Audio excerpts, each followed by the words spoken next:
Oke, bismillahirrahmanirrahim. Assalamualaikum warahmatullahi wabarakatuh. Waalaikumsalam. Bagaimana Bapak kabarnya? Alhamdulillah Ibu sehat. Ibu gimana Ya, sehat? alhamdulillah sehat saya juga ya. Alhamdulillah. Ya Hmm. mudah-mudahan kita semua sehat ya Pak ya. Amin amin amin. Eh, Mungkin Gimana Ibu? saya mengganggu ya Pak ya. Mm-mm. Jadi begini, Bapak di sini sebagai pimpinan di sekolah Iya. SMK, Mhm. tentunya banyak pengambilan keputusan yang diambil oleh Bapak Iya betul. di keseharian Mhm. dinas kerja mungkin ya. Iya. Nah, tentunya ini dalam pengambilan keputusan itu dalam tahapannya ada yang mudah, Iya. ada yang perlu proses, Mhm. kemudian perlu tim gitu ya. Iya betul Karena ada betul. beberapa faktor mungkin. Nah, mungkin di wawancara sekarang ini saya ingin menggali lebih dalam Mhm. bagaimana Bapak selaku pimpinan di sini langkah-langkah dalam pengambilan keputusan. Iya iya Mungkin iya. dalam hal ini eh, sesuai dengan tema kami yaitu tentang dilema etika. Iya iya iya. Ya. Oh iya. Terima kasih. Iya betul Ibu. Sebenarnya sering gitu malahan mah ada hal yang memang memang kalau mudah bisa langsung hari itu juga bisa diselesaikan. Tapi Iya, terkadang memang ada ketika paling sulit itu menyelesaikan masalah yang secara aturan itu memang benar, iya, tapi secara ini juga benar. Nah, di sanalah memang pas ketika tidak bisa langsung sekaligus menentukan keputusan iya, gitu. Nah, di sana memang ketika dihadapkan dengan kenyataan bahwa di satu sisi itu benar, di satu sisi lagi itu benar. Nah, benar. di sanalah memang terasa sulit gitu untuk memutuskan Iya. eh, keputusannya Mm. gitu ini ya. Jadi dihadapkan pada dilema ya. Iya betul ya. Akhirnya sebuah dilema gitu ya. Maka itu tidak bisa langsung sekaligus Mm. memutuskannya. Iya, iya. Ya baik Pak ya. Mhm. Mungkin yang pertama ini bagaimana Bapak mengidentifikasi kasus-kasus yang merupakan dilema etika? Nah, ya tadi ketika dihadapkan dengan bahwa eh, bahwa itu secara peraturan itu benar, Ya, tapi secara ini juga secara hak dia juga benar benar ya. gitu. Nah, di sanalah saya tidak bisa menentukan keputusan hari itu gitu. Jadi ketika dihadapkan sesuatu benar dengan benar gitu. Mm-mm. Jadi saya akan mengambil keputusan ketika dihadapkan sesuatu yang benar dengan benar Mm-mm. gitu. Iya. Ini Bagaimana Bapak menjalankan pengambilan keputusan di sekolah ini, terutama kasus-kasus yang mana dua-duanya itu yang tadi ya, iya. sama-sama benar, kemudian sama-sama mengandung nilai kebenaran. Nah, Atau gini, mungkin yang apa yang sering Bapak temui yang dominan di sekolah ini mungkin. eh, yang sering selalu mengumpulkan orang-orang itu ketika anak yang selama 2 minggu berturut-turut dia gak pernah hadir Hmm, tanpa ada keterangan ya. gitu. Nah itu menjadi eh, problem problem juga untuk Mm-mm. sekolah gitu. Itu jadi yang sering di sekolah ini itu. Jadi ada anak yang 2 minggu itu tanpa ada keterangan Iya. gitu. Tapi itu digali ya alasan Nah, ketidakhadirannya. itu ya makanya saya digali untuk menanyakan ke wali kelas. Kenapa anak ini kok tidak ada datang ke sekolah tanpa ada keterangan, sedangkan kan aturan sekolah harus datang ke sekolah minimal kalaupun tidak datang ada sakit atau izin Mm-mm. gitu. Ini tidak ada surat sama sekali, tidak ada pemberitahuan gitu. Mm, Makanya saya suka memanggil wali kelas gitu, iya. menggali kenapa ini anak ini tidak sekolah tanpa ada Hmm, keterangan seperti itu. iya. Eh, Kemudian ketika sudah sampai di wali kelas mungkin ya Mhm, datanya bahwa tergali masalah yang sebenarnya dari mhm. siswa itu. Nah, langkah-langkah Bapak bagaimana nih dalam pengambilan keputusan?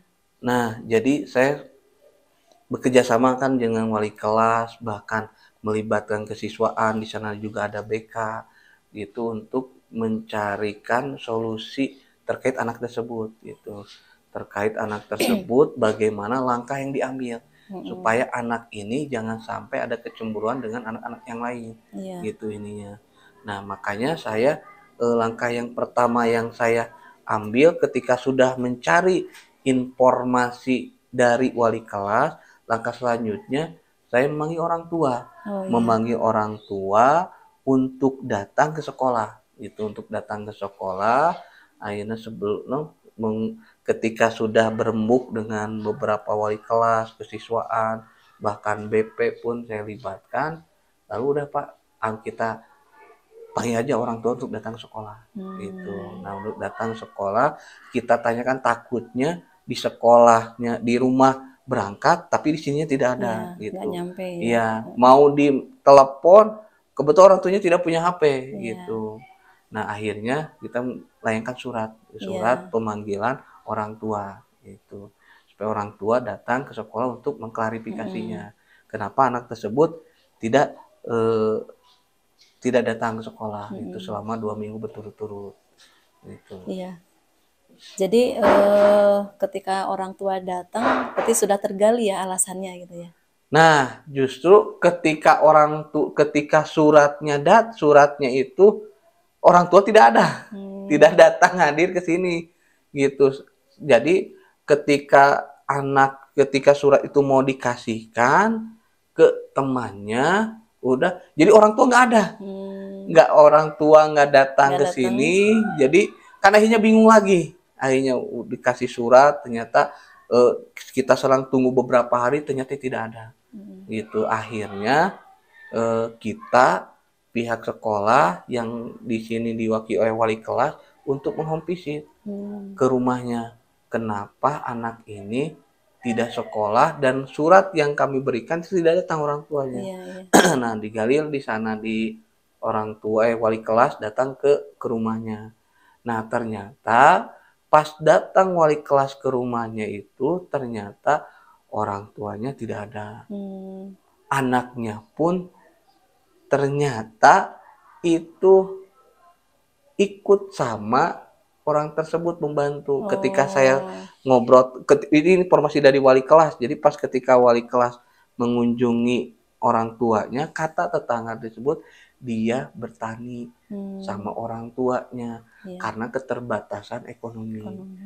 Jadi itu baru keterangan dari tetangganya gitu. Karena kebetulan pas pagi-pagi orang tua tersebut karena petani, ya, jadi ketika pagi-pagi datang ke sana otomatis tidak ada. Jadi pas wali kelasnya bertanya kepada tetangga kemana, anggap aja Ahmad ini kok tidak ada ke sekolah, ngobrol, ternyata memang dia ikut orang tuanya membantu petani karena keterbatasan ekonomi sehingga dia ikut orang tuanya untuk bertani juga gitu.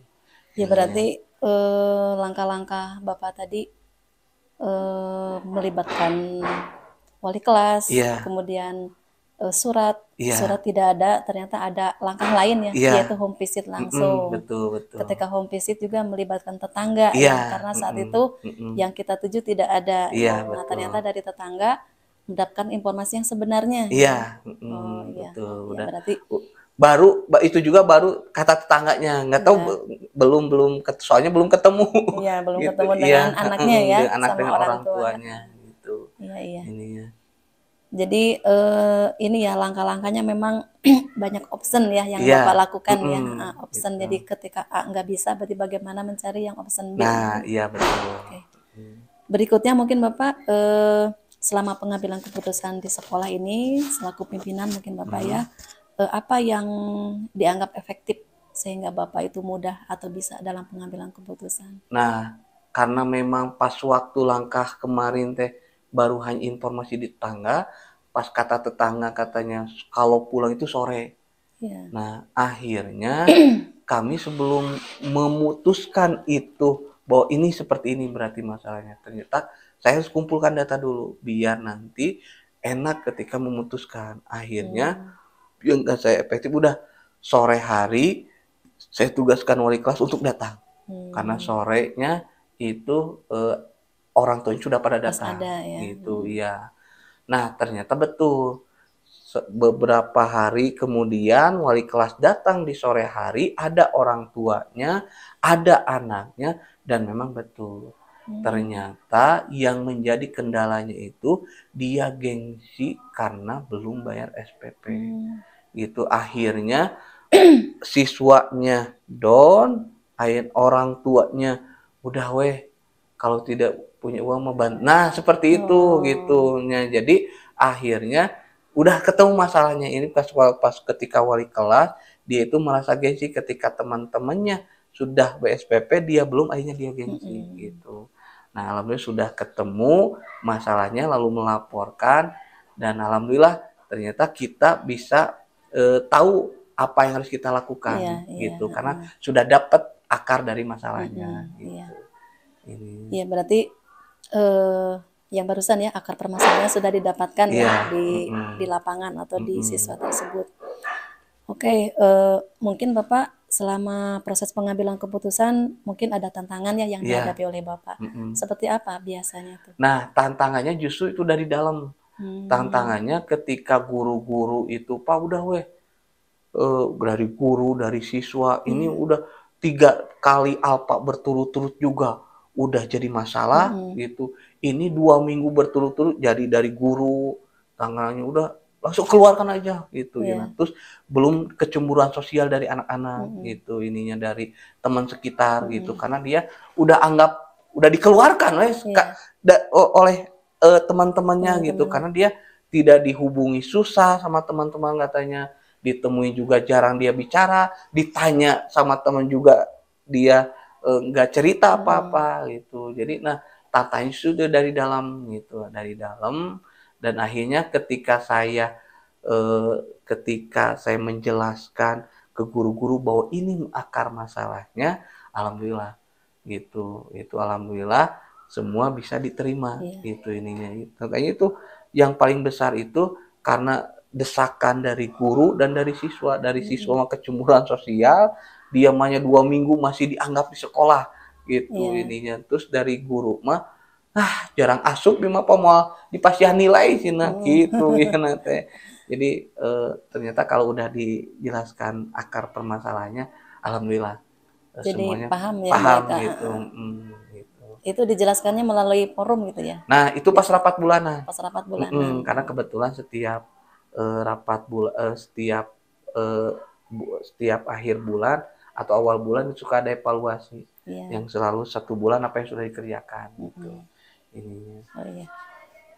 Berikutnya mungkin ketika Bapak dalam pengambilan keputusan nih, prosesnya itu apakah ada jadwal tertentu atau memang ada yang harus diputuskan langsung di tempat itu saat itu, dan bentuknya bagaimana atau SOP-nya itu ketika Ada pengambilan ya. keputusan? Jadi saya menggali informasi dulu dari wali kelas, dari teman, dari guru-guru itu saya cari informasinya, fakta-faktanya seperti apa anak-anaknya. Ternyata memang ditemukan bahwa dia itu orang itu pendiam. Dia itu rajin ke sekolah, datang tepat waktu. Dia selalu datang tepat waktu, dia tidak pernah telat dan jarang bertingkah di sekolah gitu. Jadi kan dia di sekolahnya pendiam, jarang bertingkah, ke sekolahnya rajin gitu. Tapi ya karena masalah itu masalah jarang ke sekolah, ya jarang masuk. Jadi kan saya juga bingung, di satu sisi ada beberapa guru yang menyebutkan itu, di satu sisi karena dia pas kita pelajaran yang lain karena 2 minggu berturut-turut dia jarang hadir gitu. Nah, jadi akhirnya saya tunggu dulu jeda. Jangan sampai memutuskan tanpa dengan data. Akhirnya ketika digali, alhamdulillah saya menunggu dulu jeda. Nah, ketika sudah ada akan masanya, saya panggil orang tuanya ke sekolah. Gitu, ke sekolah, kasih surat, alhamdulillah datang. Gitu, karena saya juga menitipkan ke wali kelas, kalau masalah ekonomi bisa dibicarakan cara baik-baik dengan sekolah. Akhirnya, jadi saya kasih surat kembali kepada orang tua untuk datang ke sekolah untuk membicarakan masalah yang keberatan itu. Akhirnya dipanggil dan diputuskan. Di sini ada orang tua, ada siswa, dan ada wali kelas. Gitu, bahwa anak ibu dikasih beasiswa, tapi dengan catatan harus ke sekolah, tidak boleh ada apa lagi. Kalau ada apa lagi, beasiswanya hangus. Gitu. Iya. Jadi tahapan untuk pengambilan keputusan dari segi waktu sesuai dengan kejadian ya Pak ya. Iya, Saat itu memang butuh waktu untuk cepat pengambilan keputusan, Bapak langsung iya, bersama tim ya, mm-mm, bersama tim untuk melaksanakan pengambilan keputusan tersebut. iya, Tentunya dengan cara yang tadi ya, akar masalahnya sudah ada, iya, kemudian seluruh elemen yang ada di sekolah juga sudah diberikan pemahaman mhm, tentang masalah yang sebenarnya iya gitu ya. betul, Oke, berikutnya mungkin Pak, faktor apa yang mempermudah ya sehingga setiap pengambilan keputusan yang bisa Bapak ambil di sini tuh terlaksana dengan baik. Faktornya ternyata dari anak tersebut, Hmm. karena dia suka melakukan hal baik, itu bisa mempermudah. Dan alasan dia tidak mungkin melakukan hal yang di luar dugaan. Hmm. Karena dia sehari-harinya di sekolahnya baik, jarang bertingkah, apalagi dia tidak merokok. Nah, Ya. itulah faktor ditambah lagi wali kelasnya yang antusias selalu memprihatinkan gitu. Bahkan ketika saya suruh pagi, dia ketika suruh saya sore, dia juga sore. Soalnya sama ternyata wali kelasnya, kok dia udah baik, kenapa eh, semester ini selama 2 minggu berturut-turut jarang masuk gitu. Nah itu jadi kan eh, itu akhirnya alhamdulillah ternyata masalahnya bukan karena hal yang lain, karena Ya. masalah ekonomi gitu. Jadi akhirnya mempermudah proses pengambilan keputusan Iya ya. gitu. Karena anaknya attitude-nya baik, mungkinnya di Mm-mm. kelas juga dia disiplin. Iya gitu. Jadi dia tuh hanya karena tidak masuk yang tadi Iya itu ya. masalah ekonomi gitu. Ya. Oke, mungkin yang terakhir Pak, dari perbincangan ini, hal apa yang dapat diambil oleh Bapak atau sebagai pengalaman mungkinnya ketika Bapak ini pengambilan keputusan terkait dengan dilema etika. Dan ternyata kita jangan selalu menjudge Ya, tanpa disertai dengan data gitu. Seperti apapun orangnya, bagaimanapun orangnya, kita tidak boleh mengambil keputusan tanpa ada dengan data. ya. Takutnya kita mengambil keputusan walaupun kita punya kewenangan, tapi kita tidak langsung mendolimi orang lain tanpa ada data gitu. Jadi data yang itu ya, Ya, data yang pasti yang ya, data yang pasti dari fakta gitu yang fakta pasti, ya. itu yang saya dapat pelajari Iya. gitu. Dan saya juga sampaikan ke guru-guru itu, kita tidak boleh menjudge seseorang, bisa menyimpulkan langsung hari ini tanpa ada dengan data gitu. Dan Seperti akhirnya setelah pengambilan keputusan yang tadi semua bisa diterima ya. alhamdulillah siswa oleh wali kelasnya dijelaskan Iya. gitu, tapi otomatis belum belum anaknya masuk, tapi sama wali kelasnya dijelaskan sama teman-temannya gitu, dijelaskan kalau guru oleh saya pas ketika rapat bulanan gitu, dan akhirnya bisa diterima nih gitu, karena saya sekolah udah dapat beasiswa Oh gitu gitu. ya. Iya, Jadi ketika sudah diambil keputusan, mungkin siswa juga diberikan ini ya seperti kemudahan ya oleh iya, pihak sekolah ya, mungkin oleh Bapak sebagai pengambilan tim tertinggi ya untuk pengambilan iya, keputusan, salah satunya dengan diberikan beasiswa iya mungkin ya. betul. Jadi nantinya anaknya juga akan menjadi spirit atau apa ya dorongan belajarnya Nah jadi iya, semakin terjaga jadi mungkin ya. motivasi ya, karena saya beasiswa kalau ada alpa lagi beasiswanya hangus Oh gitu gitu. ya Iya, dikasih apa penjelasan lagi iya mungkin ya. gitu, Iya. nggak tanyakan gitu. Iya mungkin Bapak terima kasih ya Iya ibu, aduh. atas wawancaranya hari ini Mm-mm. terkait dengan pengambilan keputusan dilema UTK mungkin yang sering Bapak alami di sini Iya dan iya. saya juga alhamdulillah jadi banyak pengalaman Sama. dari apa yang telah Bapak sampaikan kepada saya barusan. Terima kasih Pak. Iya sama-sama, Mudah-mudahan semoga ini banyak lancar ibu ya. manfaatnya ya. Amin amin amin. Assalamualaikum warahmatullahi wabarakatuh. Waalaikumsalam.